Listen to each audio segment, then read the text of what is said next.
Alright guys, what is going on? Welcome back to episode 4 of the 93 S10 build. Let's get this truck moved. We're going to take it up there and finish the shocks up on it. And then after the shocks are done, we're going to take off to our buddy Jarvis, one of the good friends of mine here. He's going to take care of us on an exhaust install. So I will be doing coverage of that install as well, if he'll let me film. But anyway, let's get this thing up to the shop. So the paint's been curing for a little bit, and see how it looks. Wow, this door is extremely sketchy.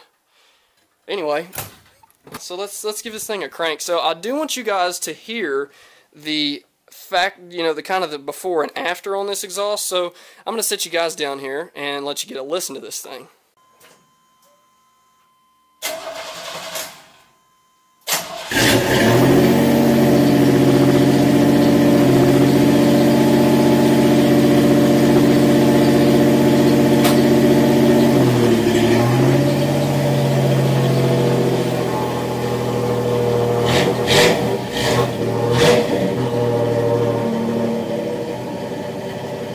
I mean, it really doesn't sound all that bad for a 2.8. I've had a lot of people tell me, like, hey man, is that a 305 or a 350 in there when you pull up at, like, meets and shows? And I'm like, no, just 2.8. Those are the people, though, that don't really know anything about V8s, I guess. But it doesn't sound bad. It sounds like a 4.3.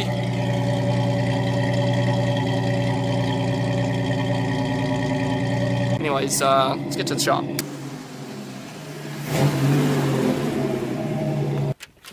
So, here's my dilemma.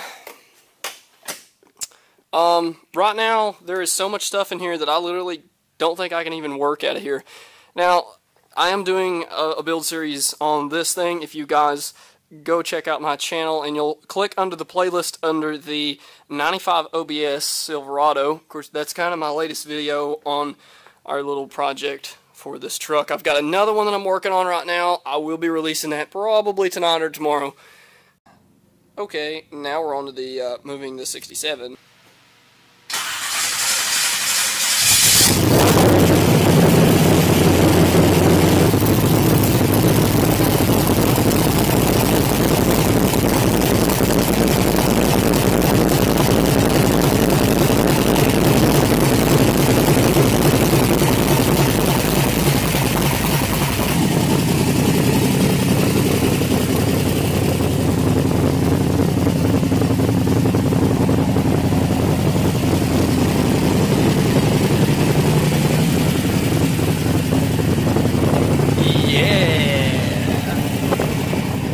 So we're going to let that warm up for a second. We're really going to do some awesome cold starts here. Great truck's got to come down now.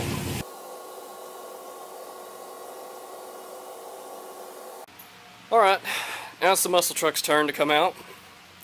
As you can see, this is quickly turning into a used car lot.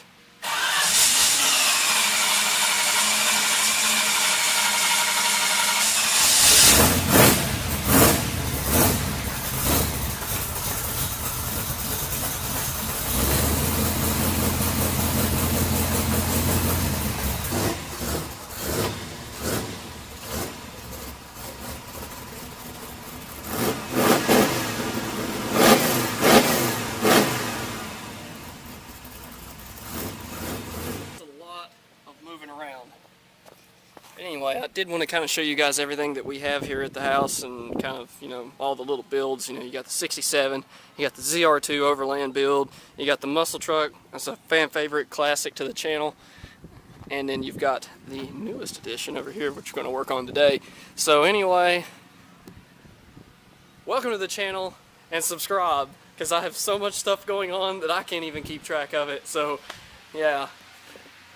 Okay, so like an hour later, everything is moved now in a somewhat happy place, and the S10 is ready to get new shocks. So let's go ahead and cut straight to it, guys. We got a new set of shocks that's laying somewhere that I'm going to show you. Hang on just a minute. Okay, so finally, yeah, we got a new set of Monroe OE Spectrum. These are a little bit better than these. These are like just normal Gasmatics.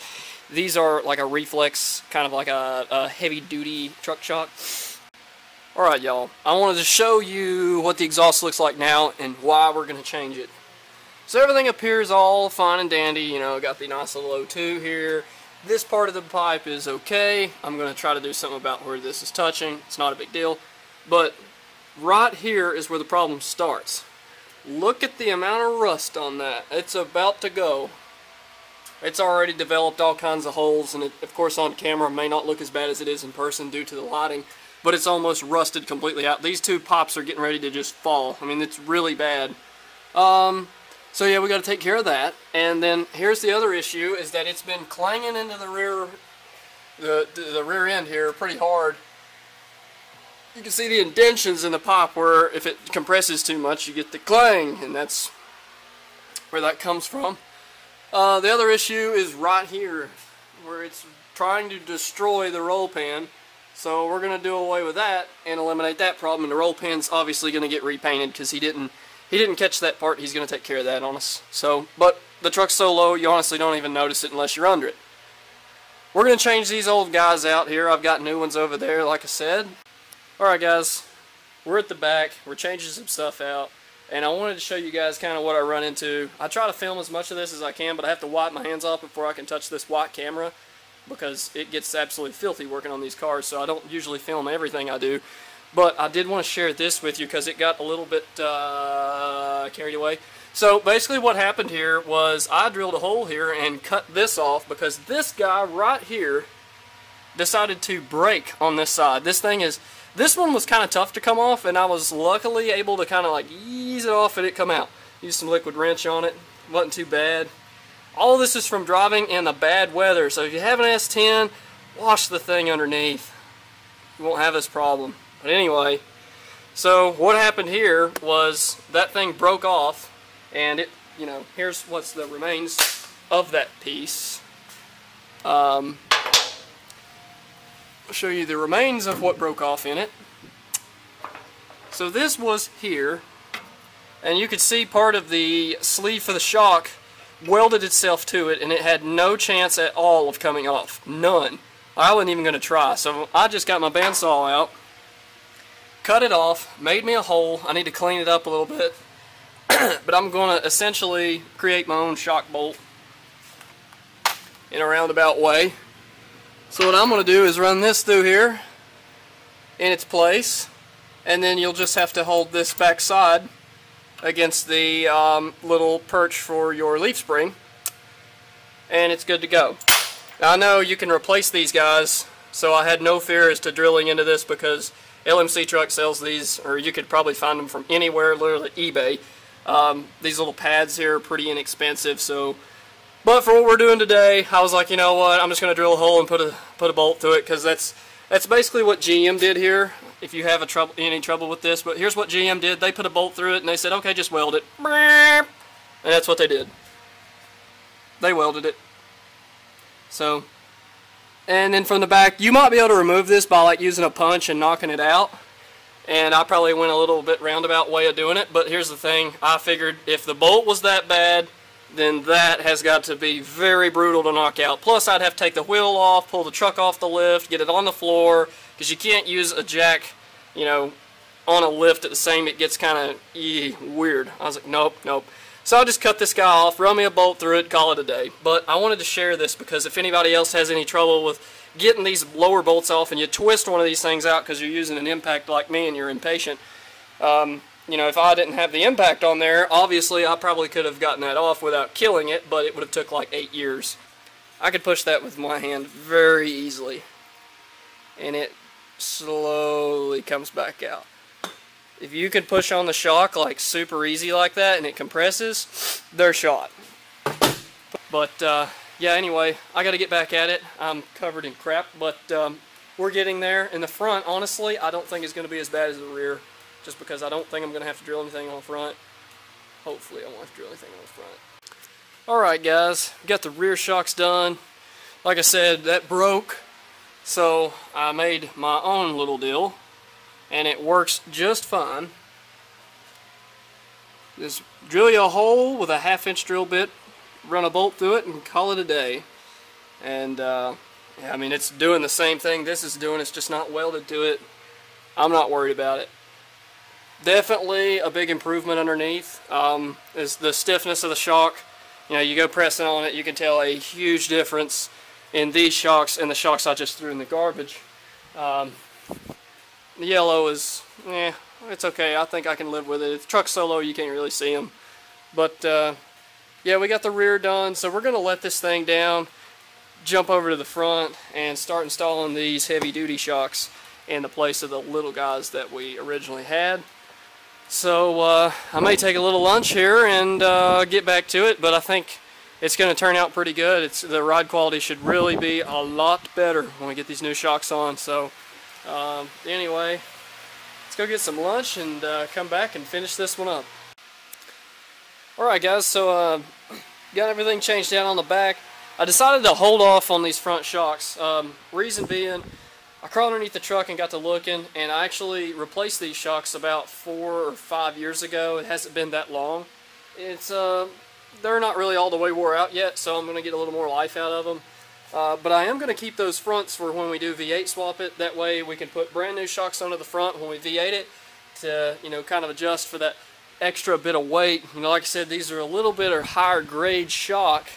You know, they were kind of like the best shock you can get for these trucks, basically, to hold up to the extra weight of a V8. So I'm going to wait, I'm going to hold off, and I'm going to put these on when we do a V8 swap. But we did get the rear on, and the rear was really bad. And the front wasn't as bad, so I'm going to hold off for now, and we're going to come back, and we're going to do the fronts probably another day, a little closer to when we start the V8 part. Right now I've got to wait till he can get this thing finished up and out of the way. Get ready to head up there to the shop and get this exhaust on. Alright guys, so we got our new exhaust on, everything is squared away. Of course we got rid of those, of course the problem that, you know, we had with the roll pan, putting that soot on there. Of course we're going to get that taken care of on our next visit to the paint shop. They said they'd take care of that for us, but we're not going to have any more issues with that thanks to the new routing of the exhaust. So I figured I would show this to you guys, give you a better idea of what's going on with the new system under here. You can see that or not, but it's basically just dumped.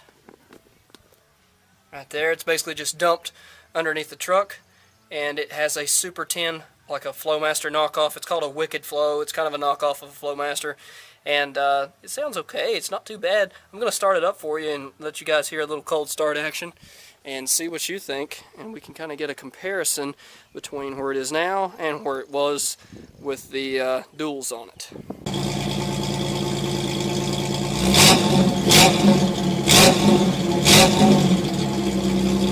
Yeah, still got a V6 sound, of course, but a little different from the other sound that we had coming out.